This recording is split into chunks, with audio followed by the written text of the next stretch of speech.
صلی اللہ علیہ وسلم پر درود و سلام ہو۔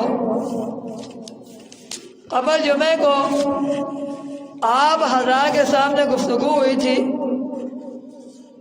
ان لوگوں کے حوالے سے جو لوگ کامیاب ہیں،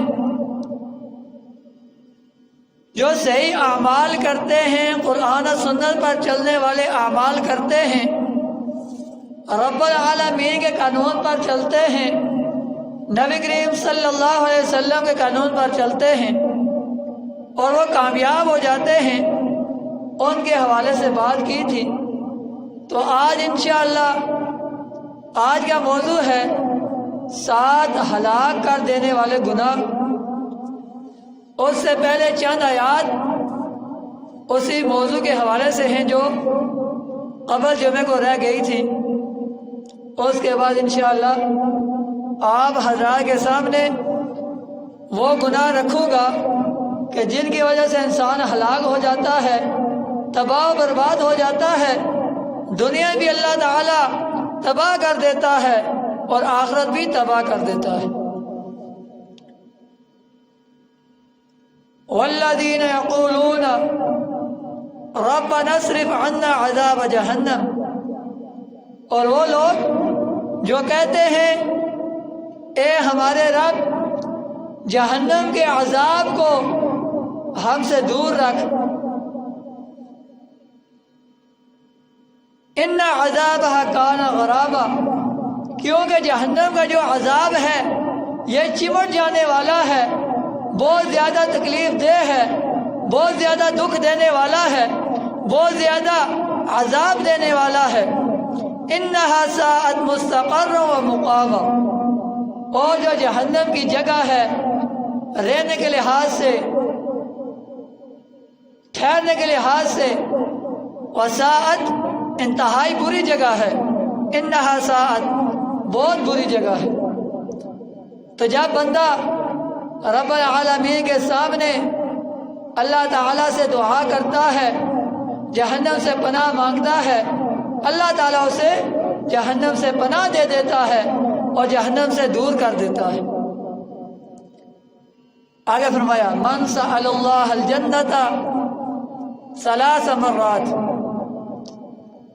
فرمایا جب بندہ اللہ تعالیٰ سے سوال کرتا ہے جنت کا، 3 دفعہ کہتا ہے یا اللہ مجھے جنت عطا کر دے، جہنم سے دور کر دے، یا اللہ مجھے جنت عطا کر دے۔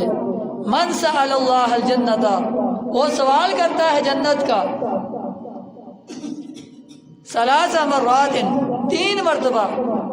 قالت الجنت، جنت کہتی ہے اللہم ادخل الجنت، اللہم ادخلہ الجنت، اے اللہ اس کو جنت میں داخل کر دے، اے اللہ اس کو جنت میں داخلہ نصیب کر دے۔ کہ جب بندہ 3 مرتبہ اللہ تعالیٰ سے جنت مانگتا ہے۔ وَمَنِ اسْتَجَارَ مِنَ النَّارِ 3 مرات، اور جب بندہ جہنم سے 3 مرتبہ پناہ مانگتا ہے، قالت النار، تو جہنم کہتی ہے اللہم اجرہ من النار، یا اللہ اس کو جہنم سے پناہ دے دے، دوزخ سے دور کر دے۔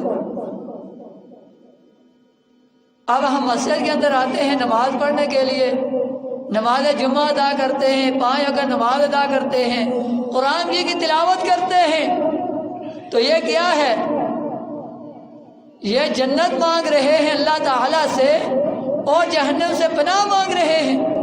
جو بندہ 3 مرتبہ پناہ جہنم سے مانگتا ہے، اللہ تعالیٰ اس کو جہنم سے دور کر دیتا ہے، اور جو بندہ 3 دفعہ اللہ تعالیٰ سے جنت مانگتا ہے تو اللہ تعالیٰ اسے جنت عطا کر دیتا ہے۔ تو ہم 5 دفعہ نماز آ کے مسجد میں ادا کرتے ہیں، نماز جمعہ پڑھتے ہیں، قرآن جی کی تلاوت کرتے ہیں، کتنی مرتبہ ہم اللہ تعالیٰ سے جنت مانگتے ہیں اور جہنم سے پناہ مانگتے ہیں۔ تو اللہ تعالیٰ بھی کہتا ہے اے میرے بندے تو مجھ سے مانگے گا میں تجھے عطا کروں گا، میں تجھے جنت میں داخلہ نصیب کر دوں گا اور تجھے جہنم سے چھٹکارا دے دوں گا۔ صحابہ کرام نے پوچھا یا رسول اللہ صلی اللہ علیہ وسلم انسان کون سے ایسے اعمال زیادہ کرتا ہے کہ وہ جنت کے قریب ہو جاتا ہے اور جہنم سے دور ہو جاتا ہے؟ تو نبی کریم صلی اللہ علیہ وسلم نے ارشاد فرمایا تقوی اللہ وحسن الخلق، کہ جب بندہ اللہ سے ڈرتا ہے اور اپنا اخلاق اچھا رکھتا ہے، اخلاق بہترین اس کا ہوتا ہے، اللہ سے ڈرتا ہے، وہ اللہ کے قریب بھی ہوتا چلا جاتا ہے اور جنت کے قریب بھی ہوتا چلا جاتا ہے۔ یعنی اخلاق اور اللہ سے ڈرنا۔ تو اللہ سے ڈر کیا ہے؟ اللہ سے ڈر یہی ہے کہ اللہ سے ڈرتے ہوئے ہم 5 وقت نماز باجماعت ادا کریں۔ ڈر کیا ہے؟ ڈر یہی ہے اللہ سے ڈرتے ہوئے ہم نماز جمعہ ادا کریں۔ ڈر کیا ہے؟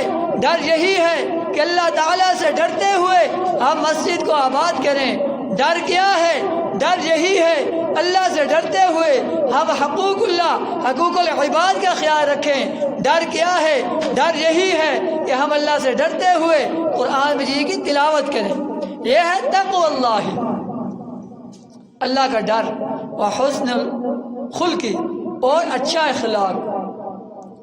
اپنے بھائیوں کے ساتھ، اپنے رشتہ داروں کے ساتھ، اپنے پڑوسیوں کے ساتھ، اہل اسلام کے ساتھ ہمارے اخلاق اچھے، تو یہ اعمال ہمیں جنت کے قریب کریں گے اور جہنم سے دور کریں گے۔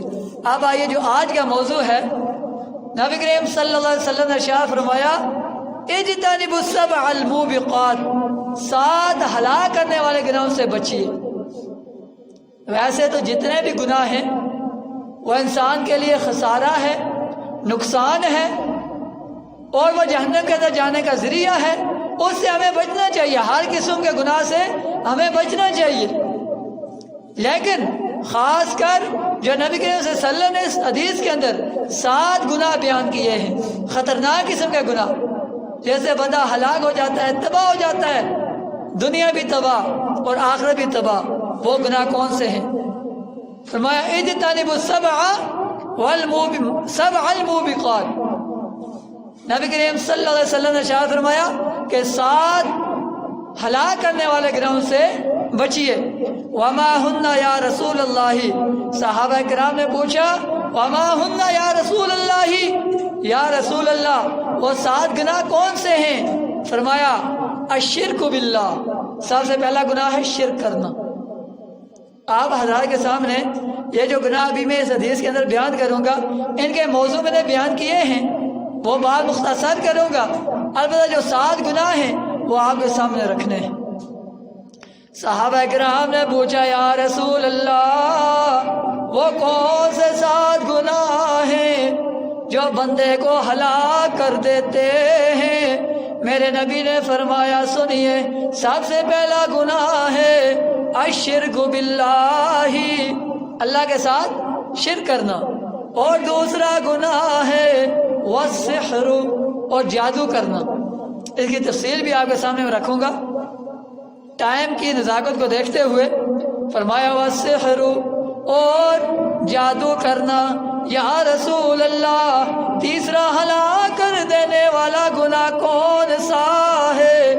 فرمایا وقتل النفس التی حرم اللہ الا بالحق، ایسی جان کو قتل کر دینا، ایسے آدمی کو قتل کر دینا جس کا قتل کرنا اللہ تعالیٰ نے حرام قرار دیا ہے، مگر ایسے آدمی کو قتل کر سکتے ہو جس کا قتل کرنا حق ہو۔ اور وہ کون سا بندہ ہے جس کو آپ قتل کر سکتے ہیں؟ وہ حدیث ابھی آپ کے سامنے رکھوں گا۔ وقتی یہ گناہ آپ کے سامنے رکھ رہا ہوں کہ جو 7 گناہ ہیں۔ پہلا گناہ شرک کرنا، دوسرا جادو کرنا، تیسرا کسی کو قتل کرنا۔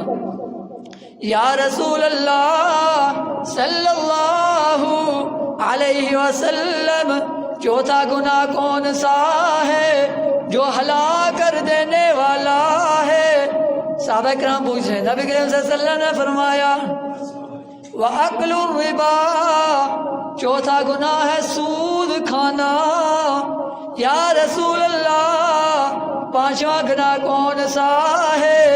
فرمایا وَأَكْلُ مَالَ الْيَتِيمِ وَأَكْلُ الْمَالِ الْيَتِيمِ، یتیم کا مال کھانا۔ یا رسول اللہ صلی اللہ علیہ وسلم چھٹا گناہ کون سا ہے؟ فرمایا وَتَوَلِّي يَوْمَ الزَّحْفِ، کہ جب تمہارا کفار کے سامنے ساتھ مقابلہ ہو جائے، کفار تمہارے سامنے آ جائے، جنگ شروع ہو جائے، وہاں سے تم پیٹھ موڑ کر بھاگ جاؤ، چھٹا یہ گناہ ہے، یہ تمہیں ہلاک کر دے گا۔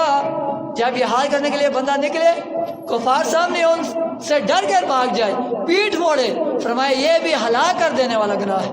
یا رسول اللہ صلی اللہ علیہ وسلم ساتواں ہلاک کر دینے والا گناہ کون سا ہے؟ نبی کریم صلی اللہ علیہ وسلم نے ارشاد فرمایا وَقَذْفُ الْمُحْصَنَاتِ الْغَافِلَاتِ الْمُؤْمِنَاتِ، ساتواں گناہ ہے کہ کوئی پاک دامن عورت ہو، پاک دامن ہو اور اسے کسی بدکاری کی خبر نہ ہو، آپ اس عورت پر بدکاری کا الزام لگا دیتے ہیں، یہ گناہ تمہیں ہلاک کر دے گا، دنیا میں بھی تباہ کر دے گا اور آخرت میں بھی تباہ کر دے گا۔ یہ 7 گناہ ہیں ہلاک کر دینے والے، دنیا میں بھی تباہی، آخرت میں بھی تباہی۔ عورتوں کے حوالے سے جو آخر میں 7واں گناہ ہے، اب دیکھیے ہر جگہ ایسا ہوتا ہے کہ جب انسان کو کسی کے ساتھ دشمنی ہوتی ہے، ضد ہوتی ہے، کوئی عداوت مسئلہ ہوتا ہے، تو انسان دوسرے کو ذلیل کرنے کے لیے، بے عزت کرنے کے لیے کسی عورت پر وہ تہمت لگا دیتا ہے۔ تو نبی کریم صلی اللہ علیہ وسلم نے فرمایا کہ اتنا بڑا گناہ ہے، دنیا میں بھی تمہیں عذاب ملے گا اور آخرت میں بھی جہنم میں گھسیٹے جاؤ گے۔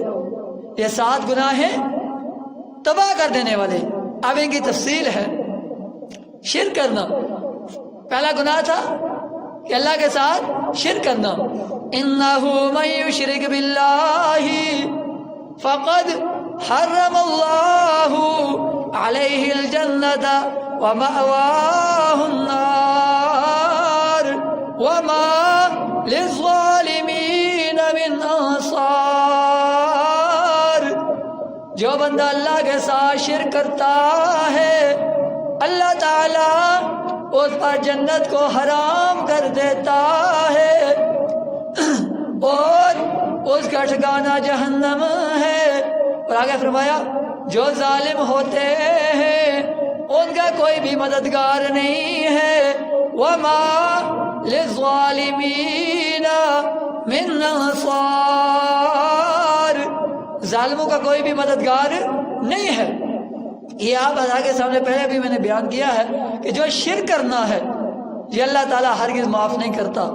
اللہ تعالیٰ اپنے سارے جو حقوق ہیں وہ معاف کر دے گا، لیکن جو شرک کا معاملہ ہے اللہ تعالیٰ ہرگز معاف نہیں کرے گا۔ تو دوسرا گناہ کے سامنے بیان کیا تھا جادو کرنا۔ نبی کریم صلی اللہ علیہ وسلم پر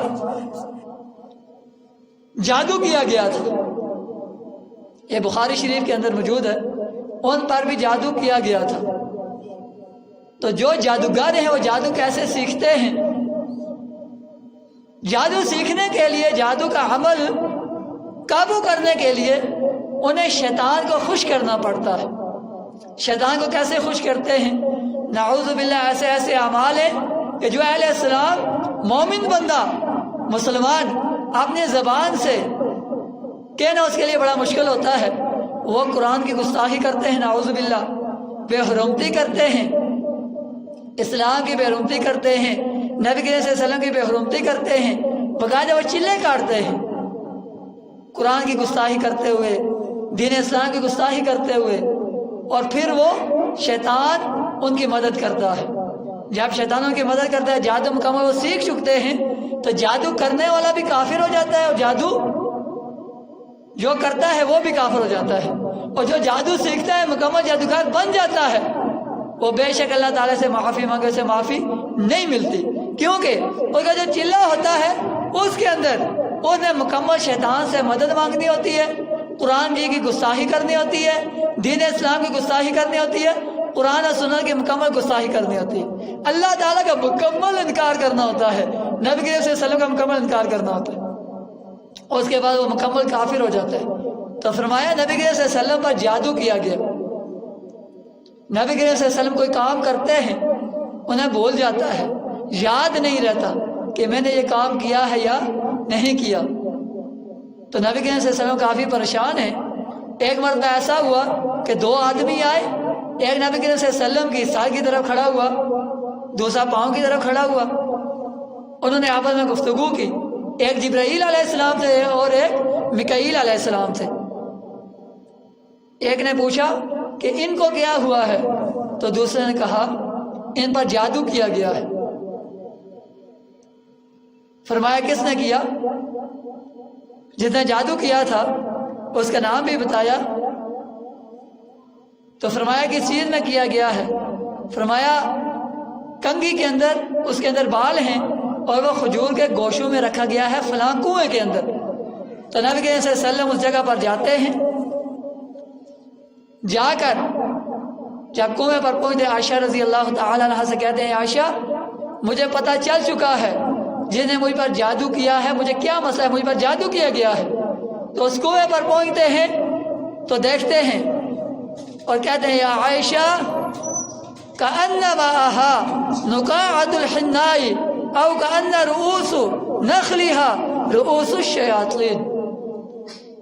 نبی صلی اللہ علیہ وسلم کہتے ہیں عائشہ جہاں میں کنویں پر پہنچا میں نے کنویں کے اندر جھانکا دیکھا تو اس کا جو پانی تھا وہ سرخ ہو چکا تھا، جیسے مہندی نچوڑی جاتی ہے خون ہوتا ہے سرخ، اس کنویں کا پانی بالکل سرخ ہو چکا تھا، اور اس کے جو کھجور تھا، کھجور کے گوشے تھے، فرمایا اس کے سر ایسے تھے جیسے شیطان کے سر ہوتے ہیں۔ یہ جادو ایسا عمل ہے کہ جس کا اثر نبی کریم صلی اللہ علیہ وسلم پر باقاعدہ ہوا تھا۔ تو اللہ تعالیٰ ہمیں ایسے اعمال سے اللہ تعالیٰ ہمیں دور رکھے جس کی وجہ سے ہم کافر ہو جائیں، دنیا بھی تباہ ہو جائے اور آخرت بھی تباہ ہو جائے۔ تو یہاں سے یہ مسئلہ ثابت ہوتا ہے کہ جادو کرنے والا، جادو کرانے والا، یہ دونوں کافر ہو جاتے ہیں اور اللہ تعالیٰ ان کی دنیا اور آخرت دونوں کو تباہ کر دیتا ہے۔ اور تیسرا گناہ کیا بیان کیا تھا؟ قتل کرنا۔ فرمایا لا یحل دم امرئ مسلم یشہد ان لا الہ الا اللہ وانی رسول اللہ الا باحدى ثلاث السیب الزانی والنفس بالنفس والتارک لدینہ المنى مفارق الجماعہ۔ فرمایا کسی مسلمان کے لیے یہ جائز نہیں ہے کہ وہ کسی اہل اسلام کا خون بہائے۔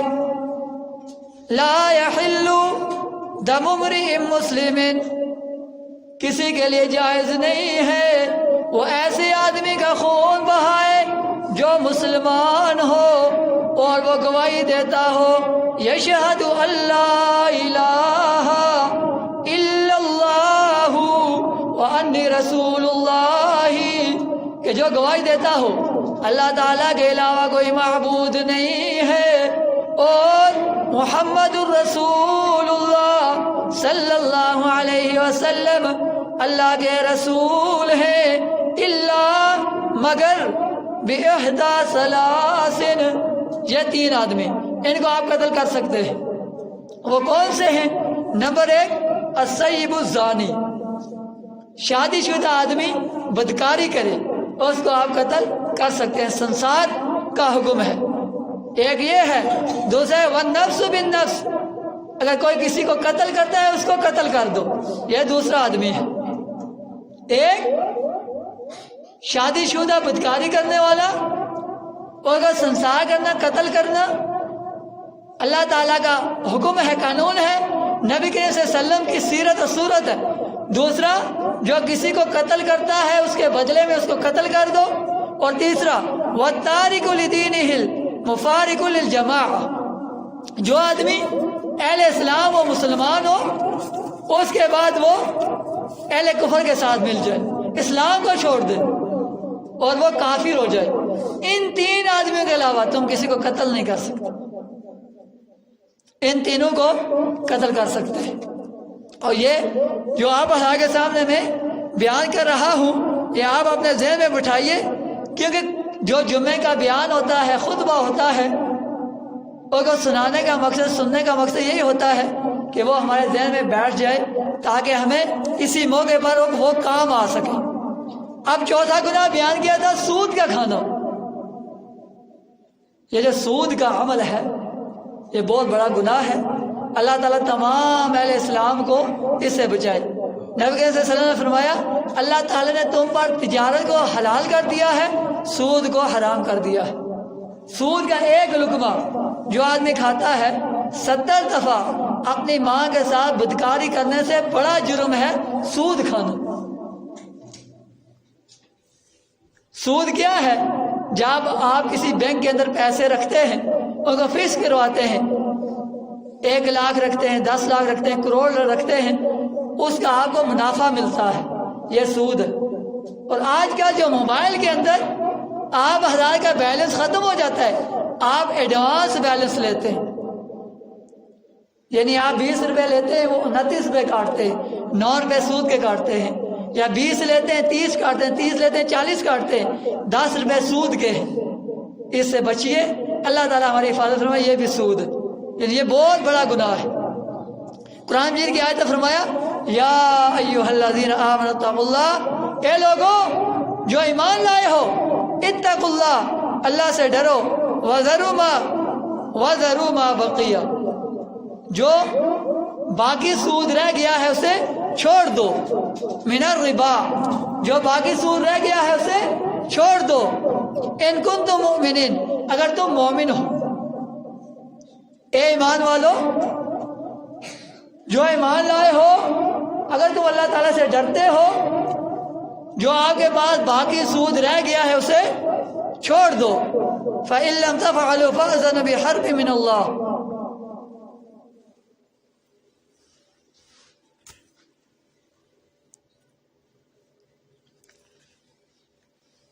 فرمایا اگر تم ایسا نہیں کرو گے، اگر سود سے باز نہیں آتے، سود سے دور نہیں ہوتے، اللہ اور اس کے رسول کے ساتھ جنگ کے لیے تیار ہو جاؤ۔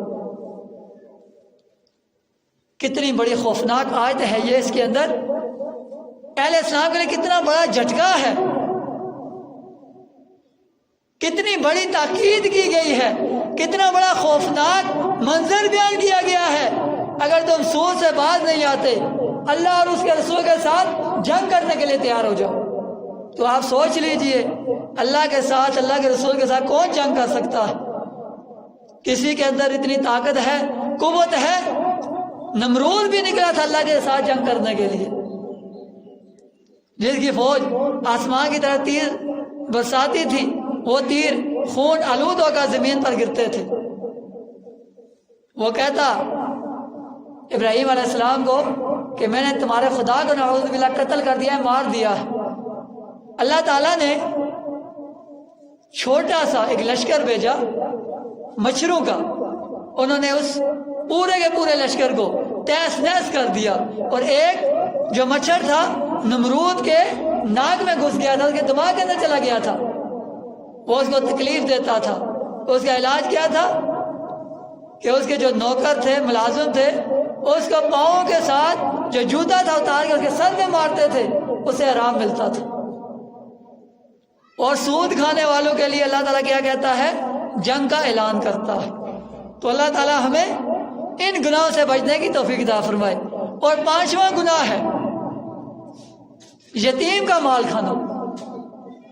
ان الذین یأکلون اموال الیتامی ظلما انما یأکلون فی بطونہم نارا وسیصلون سعیرا، بے شک جو لوگ یتیموں کا مال کھاتے ہیں ظلم کے ساتھ، وہ ایسے ہے جیسے ایک انسان اپنے پیٹ کے اندر آگ بھرتا ہے اور ان کا ٹھکانہ وَيَصْلَوْنَ سَعِيرًا، ان کا ٹھکانہ دوزخ ہے۔ یعنی فرمایا جو یتیم کا مال ظلم کے ساتھ کھاتے ہیں، زیادتی کے ساتھ کھاتے ہیں، تو وہ اپنے پیٹ میں آگ بھر رہے ہیں، ان کا ٹھکانہ جہنم ہے۔ یہ 5 گناہ تک ہم پہنچے ہیں جن کی تفصیل آپ کے سامنے بیان کی ہے، 2 باقی رہ گئے ہیں، انشاءاللہ نئے جمعے میں وہ بیان کروں گا کیونکہ وقت کم ہے۔ تو بہرحال اسی پر میں اپنی بات کو ختم کروں گا۔ فرمایا کہ اگر آپ کے ساتھ یتیموں کا مال موجود ہے اسے سنبھال کے رکھیں، جب وہ جوان ہو جائے تو وہ انہیں کو واپس لٹا دیں۔ اور فرمایا کہ ان کا جو مال ہے ان کے مال کے ساتھ آپ اپنا مال ملا کر ہرگز نہ کھائیں۔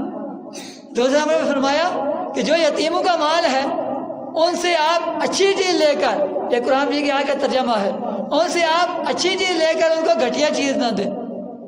اگر آپ ان کا مال رکھتے ہیں یا اس کو استعمال کرتے ہیں، اس میں ان کی بہتری ہے تو آپ اس کو استعمال کر سکتے ہیں کہ ان کی بہتری کے لیے، اور جب جوان ہو جائیں ان کا مال انہیں لٹا دیں۔ تو معزز حضرین یاد رکھیے سارے اختیارات اللہ تعالیٰ کے پاس ہیں۔ اگر ہم قرآن و سنت پر چلنے والے بن جائیں گے، ہر قسم کے گناہ سے بچنے والے بن جائیں گے، اللہ تعالیٰ ہماری دنیا بھی کامیاب کر دے گا، آخرت بھی کامیاب کر دے گا۔ رزق کا اختیار اللہ تعالیٰ کے پاس ہے۔ اللہ تعالیٰ کہتے ہیں میں تمہیں تمہاری اوقات سے زیادہ دوں گا، میں تمہیں تمہاری سوچ سے زیادہ عطا کروں گا، تم جتنے گناہ کرتے جاؤ گے میں معاف کرتا جاؤں گا، تم گناہ کرتے کرتے تھک جاؤ گے میں معاف کرتے کرتے نہیں تھکوں گا۔ سارے اختیارات میرے پاس ہیں، حاجت روا میں ہوں، مشکل کشا میں ہوں، سارے کے سارے نظام کو چلانے والا میں ہوں۔ تو آج ہم اللہ تعالیٰ کے ساتھ پکی امید لگائیں، ہر قسم کے گناہ سے بچیں، حقوق اللہ، حقوق العباد کا خیال رکھیں، مسجد میں 5 وقت نماز باجماعت ادا کریں، اس مسجد کو آباد کریں تاکہ یہ مسجد ہمارے لیے دعا کرے۔ آخری ایک اشعار آپ کے سامنے پیش کروں گا، پھر بات کو ختم کرتا ہوں۔ ذمہ رزق دار رب نے اٹھایا، تو غیرہ کو لو کیوں منگنا ہے، تو غیرہ کو لو کیوں منگنا ہے، ذمہ رزق دار رب نے اٹھایا، تو غیرہ کو لو کیوں منگنا ہے، تو غیرہ کو لو کیوں منگنا ہے، اے ہو اللہ دے قرآن نے سمجھایا، تو غیرہ کو لو کیوں منگنا ہے، تو غیرہ کو لو کیوں منگنا ہے، اللہ شاہ رگ تو نزدیک بسے، ادا جگ دے کوئی نہ شریک دسے، اللہ شاہ رگ دو نزدیک دسے، ادا جگ وچ کوئی نہ شریک دسے، اے ہو رب دے قرآن سمجھایا، تو غیرہ کو لو کیوں منگنا ہے، تو غیرہ کو لو کیوں منگنا ہے، ذمہ رزق دا رب نے اٹھایا، تو غیرہ کو لو کیوں منگنا ہے، تو غیرہ کو لو کیوں منگنا ہے، اے ہو اللہ دے قرآن سمجھایا، تو غیرہ کو لو کیوں منگنا ہے، تو غیرہ کو لو کیوں منگنا ہے۔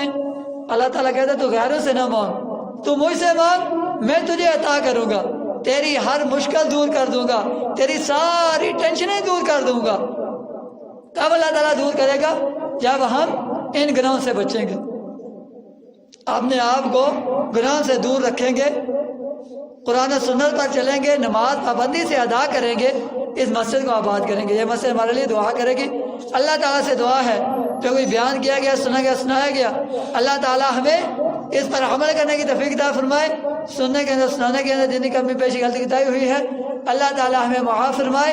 وما علینا الا البلاغ المبین۔